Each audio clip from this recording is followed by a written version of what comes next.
Chapter 21. Threat on the horizon.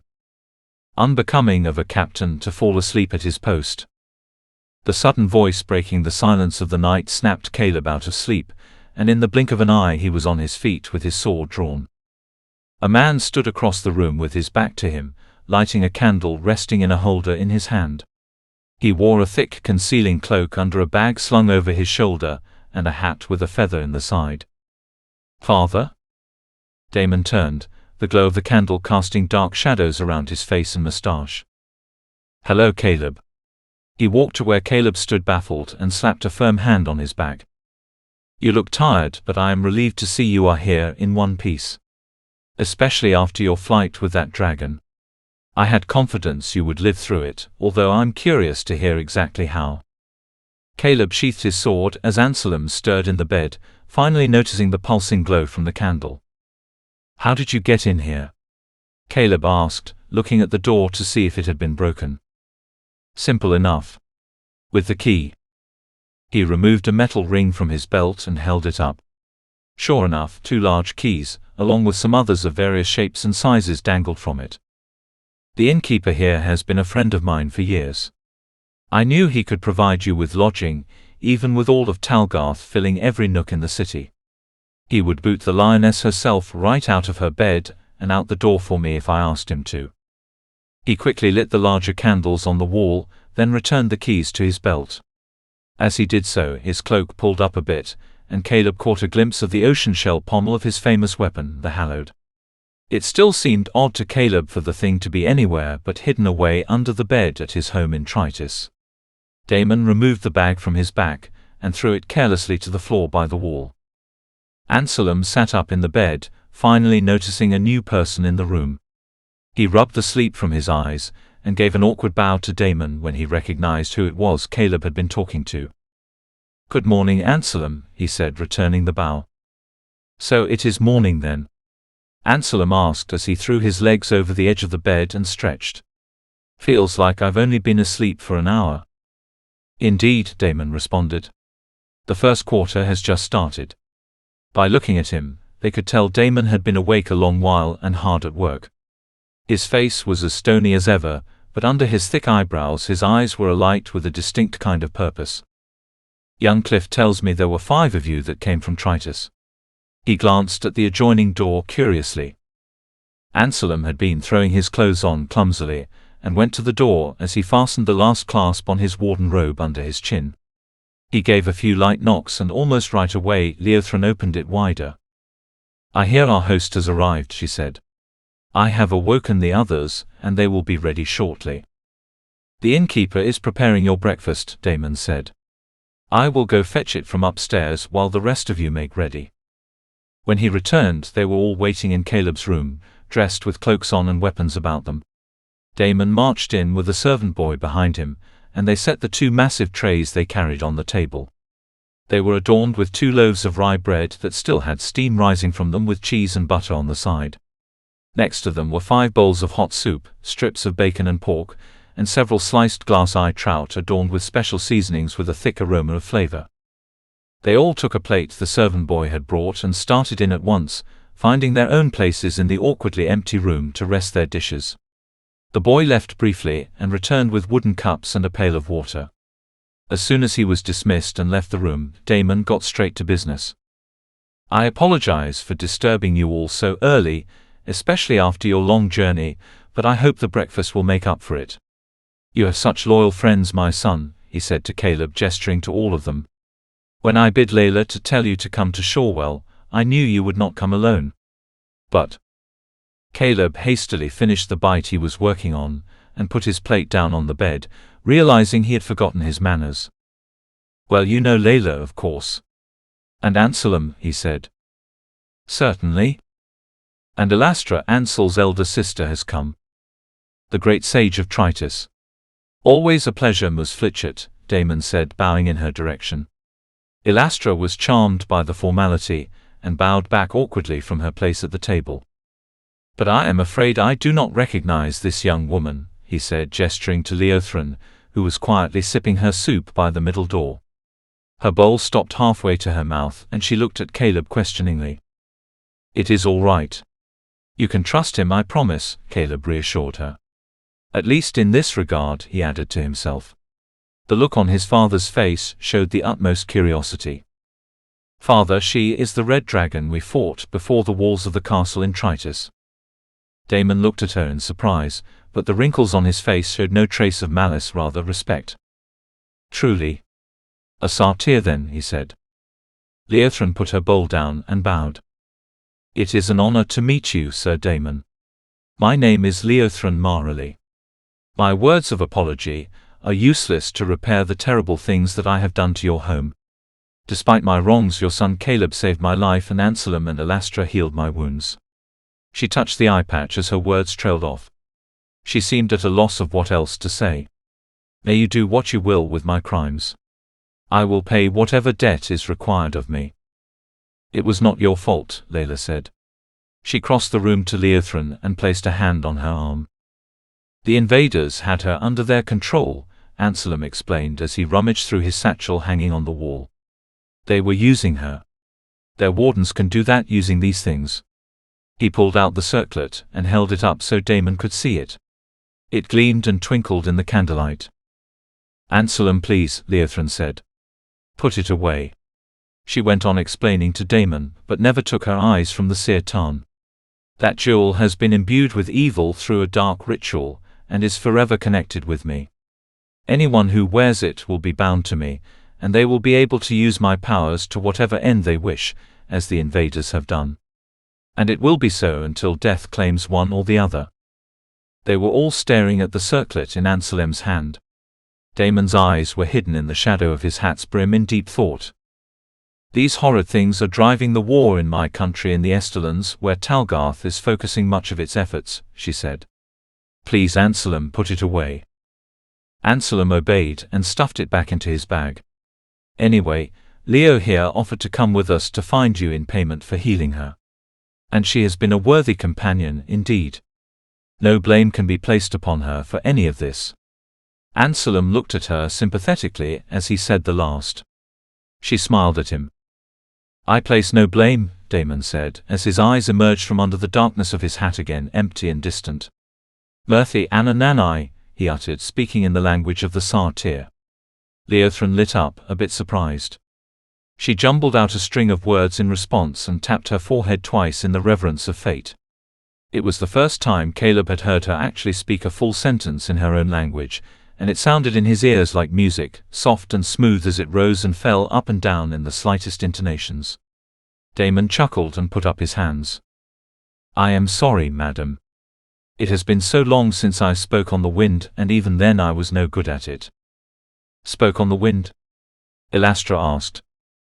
Some refer to it as such in the Estelans, Damon explained, referring to the close connection the satyrs share with one another as they speak in their language.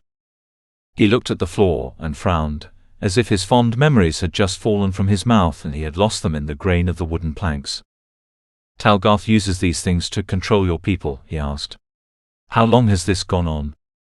For a moment, Caleb expected to hear her singing speech again, but she responded in the common tongue with her ever-present accent. The clans of my people are not at ease with one another of late. Our troubles go on, and Talgarth uses our quarrels against us. We have been at war with them for quite some time, but they reach further south in the Estelans and take more of my people each day. I was taken captive during a battle and cursed with the seer tarn.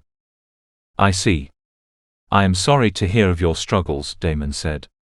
For some reason, fate has allowed your homeland to fall under siege for a very long time, and now he allows it to spread to our lands as well. His ways are truly a mystery. What have you learned of Talgarth's plans, father? Caleb asked, breaking their reverie. What is your urgent news? And why has Manon let the invaders take port here without raising a finger? All of your questions have one answer, Damon said. He took a deep breath. The Queen of Talgarth, Queen Tamara herself, is on her way here as we speak. She is expected to take port this afternoon. A wave of shock took the room. Layla and Elastra let out small gasps, and Anselm nearly choked on his water. She is coming here. Today? Caleb asked for all of them. How can you be sure? I have spent the last 4 days tailing Lord Marmius's march southward, and slipping in amongst their numbers here in the city. Many of them believe the news is still a rumor, but I have been able to listen to a few things in higher places and put the pieces together. She comes today. Exactly why I cannot be sure, but I suppose she comes to hear the report from her second-in-command and make a decision for their next move. Everyone was silent. Damon continued. And there is also this. He pulled back his old cloak and unsheathed his legendary weapon, the hallowed blade. Crystals and diamonds decorating the hilt, and the beautiful swirling pattern of its design made it look like waves sparkling and rolling on the sea. The double-edged blade reflected the candlelight of the room, as though flames were coursing inside of it. Leothrin's eye grew large, and she muttered something else in her own language. I did not believe it was true, she said after a thoughtful pause. I saw this blade as a dragon in your city. You fought with it, repelled my fire with it. The sword you used to slay the dark sage. Yes, said Damon. Ever since that time, I have retained it. This weapon was given to mankind in the early days of the Heartland, and it has been a source of countless wars therefrom. The cause of countless nations rising and falling. It seems fate crafted it to ensure the survival of greed, corruption, and conflict. But is not the hallowed a tool of balance? Anselm asked. I don't understand. The sword lowered in Damon's hand sadly as he answered. The unfortunate truth is that such balance can only exist when evil does also. Be the powers in this blade good or ill, it will always attract suffering. The Queen of Talgarth possesses its sister blade, the Chaos, even as she draws near. The evil of that weapon runs deep in her blood. She has had it for many years, and its power and influence has begun to build her an empire. She is focused only on the objective at hand, which is to conquer the Westerlands and absorb every nation into the borders of her control. So Manon has joined with Talgarth then, Alastra concluded. I do not believe that is true. During my time here, I've learned that the mayor has signed some sort of a treaty of tolerance, in order to spare shedding any of the blood of his people. The capital is a long way from here, west on Manon's fingers, and it would have taken him too long to summon troops to defend against their swift coming. They had no choice. I cannot imagine Talgarth honoring such negotiations, Caleb said. Do you think they will keep their promise of peace? Damon turned his back and paced slowly as he returned the hallowed to its scabbard. No one can say for sure, but I suspect they will. Even a mighty nation such as Talgarth needs to stop to regain its strength. The treaty seemed beneficial to both for the time being, but just how long it will last is another question altogether. Caleb leaned against the bedpost, taking it all in, arms folded with a fist under his chin. Whatever the invaders decide to do next, he said, we have to know exactly what it is. From here on out, we need to keep one step ahead of them. I agree, his father replied. So what do we do then? Anselm asked. Do we go to the port and await her arrival? Maybe we could at least learn of her whereabouts and, if we are lucky, find a way to get closer to her. It will be dangerous, Damon said. But I think that may be the best idea. If we wait to find out through others of her whereabouts, it will be too late to make a counterplan. So we go to the port then? All of us? Asked Layla. She was already pulling new string onto her recurve bow. If we go, we will have no need for weapons, Damon instructed. We must remain as discreet as possible. Study our enemy, so that when we do fight, it is in the right place and at the right time, to our advantage. All right then, Anselm said. In that case, the faster we can get there, the better. You said she was expected this afternoon. Perhaps we can scope out the area and find a good vantage point before the crowds build. All of them looked uneasy but nodded in agreement. Wait, Caleb said. Before we leave, there is one more thing I want to ask you, Father. On our way here, we were attacked by creatures. Leothrin says they are called Fendara and that they come from within the Great Waste. And I think their leader may be following us. Layla and I saw him watching our camp from a distance, and last night I am almost certain the same man came to our door asking to enter. We never got a good look at him, and other than the fact that he seems to be unordinarily tall in stature, we do not know much else. What do you make of it? Caleb was surprised to see his father's confusion, as he struggled to connect the description with something. "This concerns me," he said at length. "I have heard of the beasts before, but as for their motives and this stranger, I have no guess. If last night's visitor you mentioned was the same man, why would he ask to come in?" He spoke more to himself than to anyone else. "We were hoping you could tell us," Elastra sighed. Damon shook his head. "Very concerning indeed. The fact that he knew where to find you is very odd. Your location was disclosed to very few. And yet it seems he is not hostile." A chill crept into the room. Damon's puzzlement about the stranger made the whole situation more mysterious and unnerving. Caleb hated the notion that an enemy could be nearby without his knowledge. He grasped for any ideas that could fix the problems at once, but no solutions were forthcoming. "He didn't act hostile," he said, once again musing about the stranger, "but there was something eerie about him, something didn't feel right." Damon nodded and threw his bag back over his shoulder. "Well, we shall all keep a watchful eye out today. Leave your more noticeable weapons here and keep your others close. We make our way to the port." After they finished eating, they donned their cloaks and weapons. Caleb left his broadsword leaning against the wall and fastened his dueling sword, pulling it back on his belt to disappear behind the folds of his mantle. Layla frowned as she left her bow beside Caleb's sword and buckled on the sheath of her short sword. Leothrin across the room threw up her hood and looked outwardly on edge, as if she were walking out of the inn into a horde of enemies to battle. He could only imagine the risks she was taking by being here, and cringed at the thought of her falling into the enemy's hands again. "That won't happen." Anselm rested a hand on her shoulder, assuring her wordlessly that he would make sure she was not discovered. He had thrown his satchel back over his head and was ready to leave, neglecting weapons like he usually did. Elastra needed nothing extra either, but was busily fixing her long blonde hair to drape over her cloak just right. When they left the Anchor Inn from the back door and filed out of the small alleyway, it was still early in the first quarter of the morning, but the streets were already filled with busy people, especially once they emerged onto the main roads. To Caleb it seemed like an entirely different city than the dark one he recalled from the previous night. Strings of steam and smoke rose from the thousands of metal chimney pipes that stuck up from the roofs of the buildings, and the smell of fish and salt was stronger now than ever. Despite its odd grey, wet appearance, the place did have a certain charm, a sort of cozy feeling that he could settle into were it not for the overwhelming number of red cloaks that filled the streets. Soldiers of Talgarth were everywhere, along with bunches of half-armored ghouls, easy to spot as the residents moved around them in wide arcs to avoid any kind of interaction whatsoever. No one seemed happy to be alive. They all followed Damon through the crowd in a single-file line, stretching long enough to avoid unwanted attention. Damon was alone at the head, with Layla and Caleb close behind. Further back was Leothrin with the two wardens on either side of her. Anselm's head was moving rhythmically from left to right as he eyed each ghoul that came near with a scowl, and clenched the dagger hidden under his robes. He had grown more protective since they left Tritus.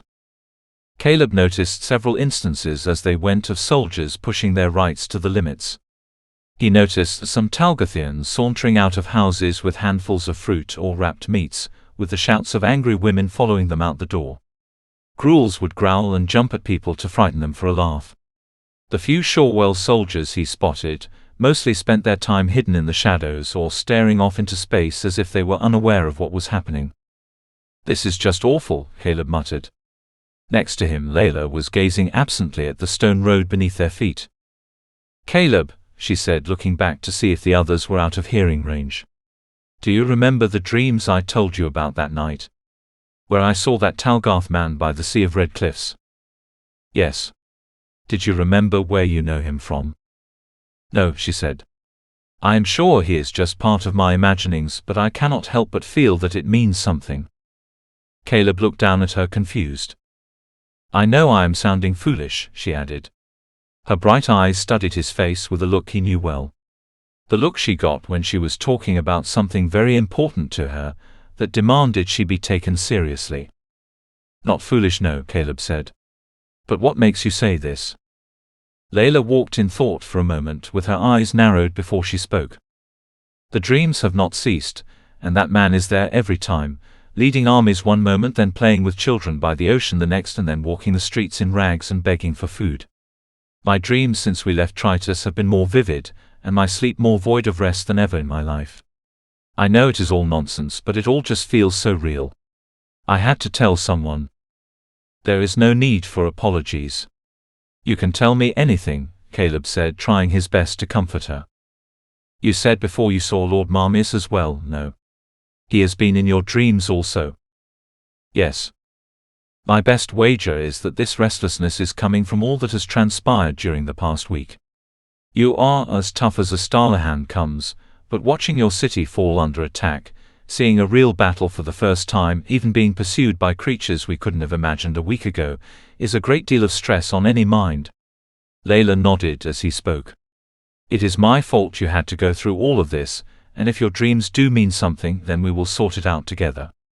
He looked ahead and could see seagulls whirling above the rooftops. Today, let us turn our focus to staying alive. You are right, she said. These red cloaks and their filthy gruels cannot just walk into our lands. We need to be ready. Thank you, Caleb. I am glad you are here. The ring came to his mind again, and Caleb spontaneously wanted to give it to her right then and there to prove to himself that he could and would keep her safe, even if it was only from nightmares.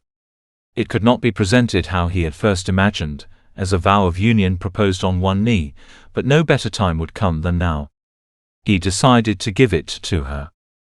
He fumbled around in his pockets and then closed his eyes in irritation. Fate blast it. I left it back at the inn. Thank you for listening. Subscribe and ring the bell so you don't miss the next chapter. Episodes go live every Monday and Friday morning at 10 a.m. Eastern Standard Time. The audiobook can be purchased in its entirety on Google Play Books. Get the whole trilogy now in both paperback and ebook formats. All links are in the description.